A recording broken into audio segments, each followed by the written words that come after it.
So this segment is called Copy and Paste, where we encourage plagiarism on the football pitch, not in school. Don't cheat, kids.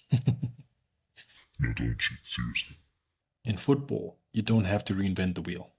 We've seen it time and time again where coaches inspire other coaches who inspire other coaches, where ideas are just taken from one generation into the next and improved upon or changed into the context of the situation. So we should do the same with our federations. Look at the federations that are doing well across the continent, across the world, copy the good things that they are doing, because we don't struggle for resources or facilities in South Africa. Let me give you some context. When I was in Egypt with Al Ahly, we had a centre-back named Badr Banoun. He is from Morocco and he was playing for Raja Casablanca when we signed him. Badr was then called up for the national team, and during a discussion between me and him, he let me know that they were running two programs at the same time. They had the main team and then they had an A team.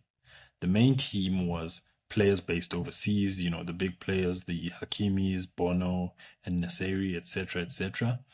But the A side was mainly made up of players who were based in Africa, as well as the most promising under-23 players. And they were playing in the Morocco A side, which was going around North Africa playing against other national teams. So there was an international break where the national team of Morocco was playing somewhere in Europe, but the A side was based in Mauritania playing a triangular tournament. And this got me to thinking if we could do the same in South Africa, because a lot of those players got exposure at an international level, running the same program that the main team was running, because the coach oversaw the A side, even though he was not based with it. And Badr played a few games with the A side, and then just before the World Cup got called up to the main side.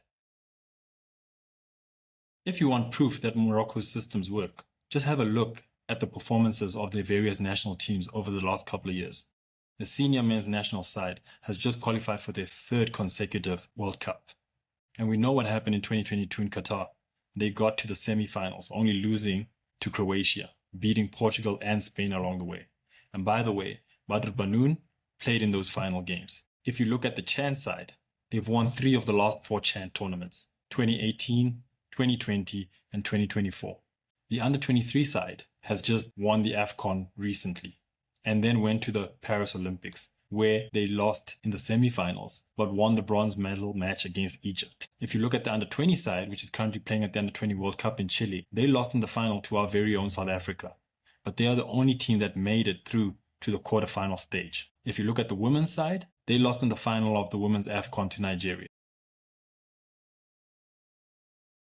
If you look at Morocco and South Africa side by side, you'll see that we both have very competitive local leagues. We both have teams that participate in the Champions League and in the Confederations Cup. When looking at the national A side, obviously we don't have a side, and it's very easy for us to solve, because when the coach calls up his preliminary squad, he usually calls up 45 players, and of that 45, only 23 make the final squad, which means 22 players are still left over, which could make up the A side.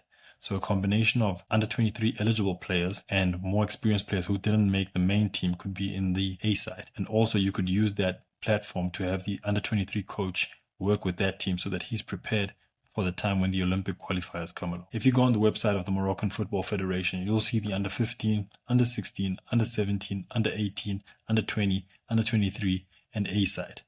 So during international breaks, these teams come together for camps. If we can do that in South Africa, we'll make sure that our teams can have at least 6 to 8 matches before the actual qualifiers start. And this will help in preparing our team and the coach for the qualifiers and benefit us in the actual tournaments. We need to go from purple patches to a permanent standard. We have the facilities, we have the personnel, we have the talent. South Africa needs to be on par with Morocco, not only in tournament qualification, but also within in-tournament progression. We need to be getting to quarterfinals and semi-finals, where anything is possible. We need to be making sure that no talent is lost along the way, especially in the big transition that comes from under 23 to the Bafana side. The B side will help transition those players more smoothly, allow them to play strong competition, and give the coach confidence that they can perform at that level. If you like this kind of content, let me know. This is my first attempt, so I'm sure there's a lot of things that I can polish up on. But I can give you insights into things that I've seen in the countries that I've been in and in the encounters I've had across Africa and the Middle East. Cheers.